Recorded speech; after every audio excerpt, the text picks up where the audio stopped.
अस्सलाम वालेकुम नाजरीन। तुर्गत और दुआन के फैसले के बाद तुजतेकन शदीद गुस्से में आ जाता है और कहता है कि अर्तुल के सिपाहियों ने सब के सामने उसकी बेइज्जती की है, लेकिन वो गुंदोगदो और अपने वालिद की वजह से चुप रहा। आयतुल खातून उसे कहती है कि सब्र से काम लो और चालाकी से अर्तुल को शिकस्त दो।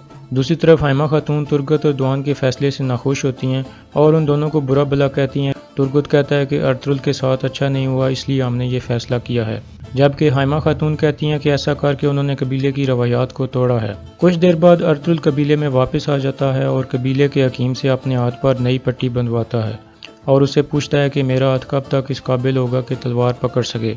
हकीम अर्तुक कहता है कि आपका हाथ आपके दिल की तरह मजबूत है, इसलिए उम्मीद है कि इंशाल्लाह आपका हाथ दोबारा इस काबिल हो जाएगा कि तलवार पकड़ सके। इसके बाद अर्तुल बाहर आता है तो उसका सामना गुंदोगदो से हो जाता है।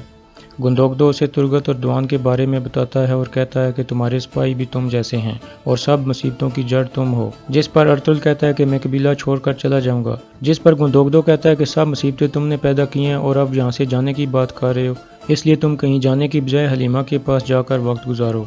दूसरी तरफ नुयान के डेरे पर कुछ कबीलों के सरदार और कुछ सुल्तान अलाउद्दीन के महल के वजीर आते हैं ताकि नुयान के साथ मिल जाएं और बदले में उससे मालो दौलत हासिल कर सकें, लेकिन नुयान उन सब को कत्ल कर देता है और कहता है कि जो अपने सुल्तान को धोखा दे सकते हैं वो मुझे भी धोखा देंगे। दूसरी तरफ अर्तुल अपनी वालदा से मुलाकात करता है, जिसमें उसकी वालदा कहती हैं कि शायद मैंने जिरगे में गलत फैसला कर दिया है, लेकिन मैं तुम्हें जख्मी हालत के साथ मंगोलों से लड़ने की इजाज़त नहीं दे सकती थी। अर्तुल कहता है कि आप लोगों ने गलत फैसला किया है और इसका खमियाजा हमें भुगतना पड़ेगा, लेकिन आगे से मैं वही करूँगा जो मेरे लिए सही होगा, लेकिन आपकी मुखालफत नहीं करूँगा, और अगर आपने मेरी मुखालफत की तो मैं कबीला छोड़कर चला जाऊँगा। अर्तुल बाहर आता है और अपने सिपाहियों से मुलाकात करता है और उनको कहता है कि तैयारी करें, बहुत जल्द हमें अब्दुर्रहमान को कैद से आज़ाद कराना है, लेकिन ऐसा लगना चाहिए कि वो खुद जेल से भाग गया है। और दिल्ली अमीर से कहता है कि मेरे हाथ के लिए कोई ऐसी चीज़ तैयार करो जिससे मैं तलवार पकड़ सकूं।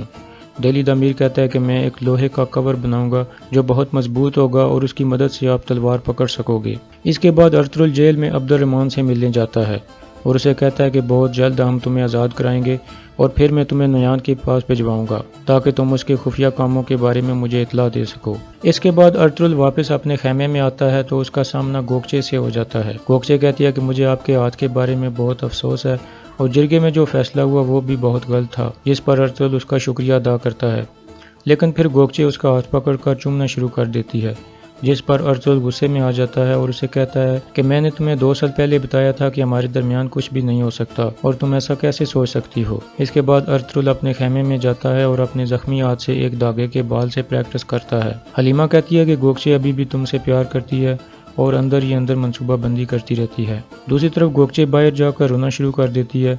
इतने में तुजतेकन वहाँ आ जाता है और उससे पूछता है कि इतनी रात को तुम यहाँ क्या कर रही हो।